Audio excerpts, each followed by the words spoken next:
Hello everyone, this is John from Compass Rose Bushcraft, and today I wanted to do a supplemental video to my bow drill fire video the last time because of some learnings that and innovations that I have been able to come up with since then. First is a learning, and it was a silly little thing, but when I made my video I was trying to make my bow as long as my forearm to my fingertips, and I was reminded by Wayne from Kajika Life that it's customary to make them as long as your arm, and sure enough, when I got home and took a look at my earlier bow drill bows, or bow rather, it was a little longer. So as you can see, it's longer by a couple of inches, and what that means is that you have a longer push and pull on the spindle, so you're not working quite as hard to spin it. The innovation is that, as you may recall from the last video, I had some problem with my socket, which actually drilled right through the piece of wood I was using. And in doing some thinking about that and doing a little reading, I stumbled into a technique, if you will, from Dave Canterbury, who suggested making a bow drill socket from some fat wood. And I happened to have at home a large chunk of fat wood that was dug up as a root some years ago. And so I cut it off at the right length for my hand to hold, and then I took a 3/4 inch spade bit and made a hole in the bottom of it, down about 1/3 of an inch, and then I took a copper disc, in this case an out of circulation Canadian penny, hopefully you can take a close look at that, and epoxied that. I put it over the round end of a ball peen hammer and hammered it into the end of a 2x4, which made it into a bit of a bowl, and then epoxied it into place in the bow drill socket. And now I have a piece of fat wood that's with me all the time when I have this with me, and I'm able to take small shavings of it and put it into my bird's nest, or peel them off to put them into a fire lay. And this doesn't wear through, and it doesn't blunt the end of the socket or the end of the spindle in quite the same way. And it makes for a very efficient turning because it rotates on the copper very easily. So this has worked really well. I've made quite a number of fires with them, and I just wanted to show you that using the longer bow and my fireboard, and hearthboard rather, and spindle, and my new bow drill socket. So let me show you that, and we'll bring it to a flame hopefully, and then I'll sign off for the day.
As you can see, I have a coal,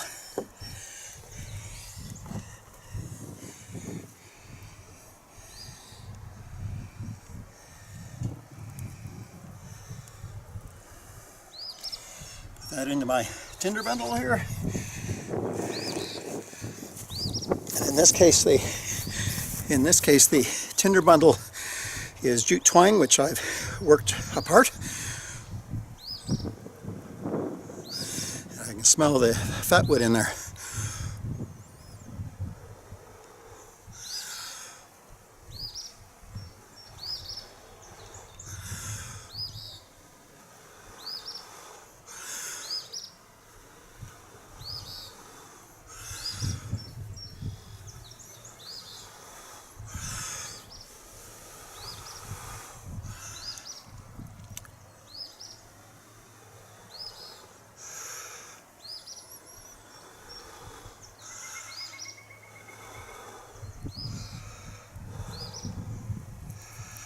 It appears my coal has gone out, so I'll pause and reset up, and I'll try again.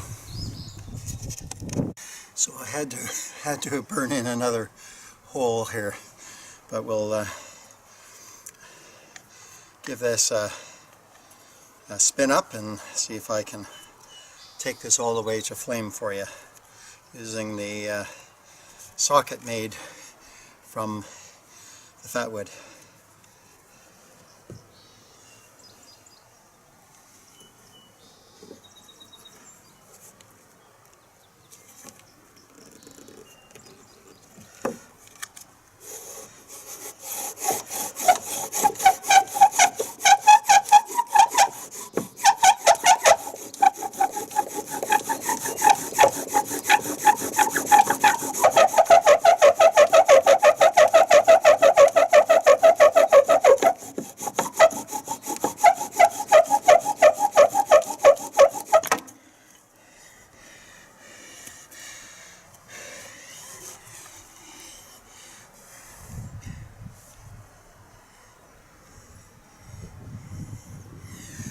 Don't have a coal yet. I'll give it another try. It's got warm.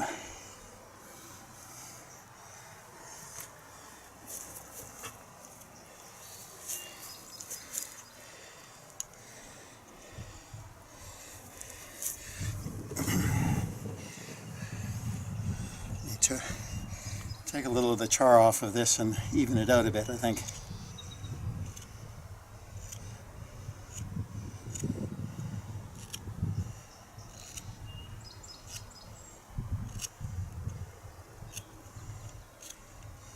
And I'm using my XXX Canadian Bushman to do the work today. A great knife. I've come to have a very high regard for.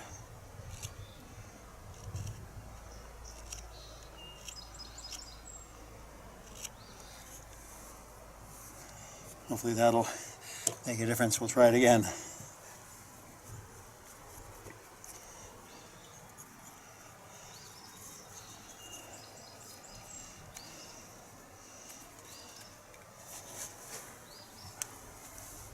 We're getting close.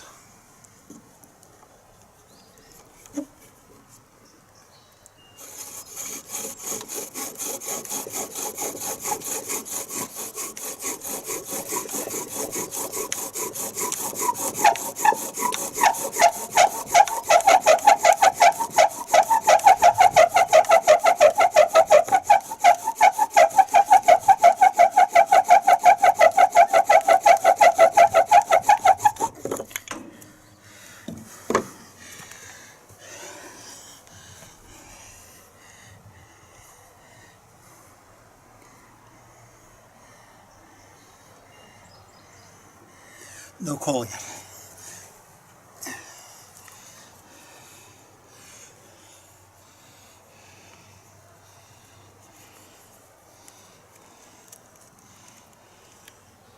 Oops.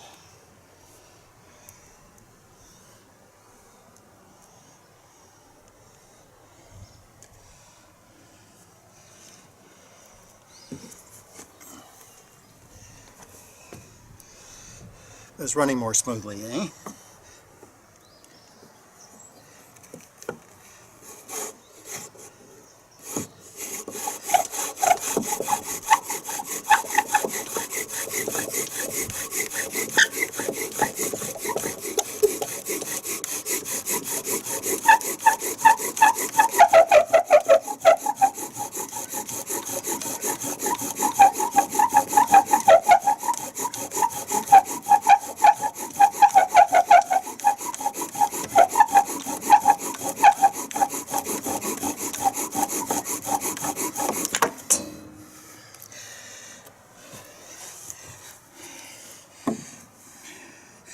have a coal.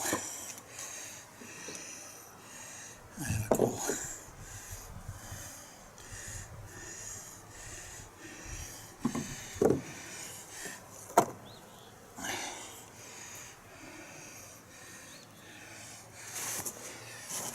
So if you can see, lovely, lovely coal right there. And I'll put that in my little bird's nest. And I'll try to blow that into life.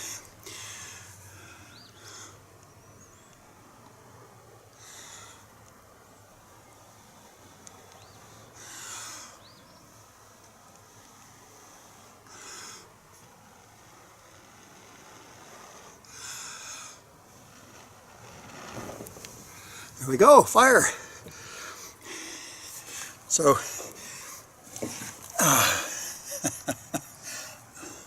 it's a warm day. This is John from Compass Rose Bushcraft showing off my new bow drill socket with the brass, little brass or copper rather, bowl insert in a piece of fatwood, and that works very well, and it gives it really does give a good grip and very little friction here, so it seems to work really, really well. Anyway, thank you for watching. This is John from Compass Rose Bushcraft. Please like, share, and subscribe, and thank you for watching.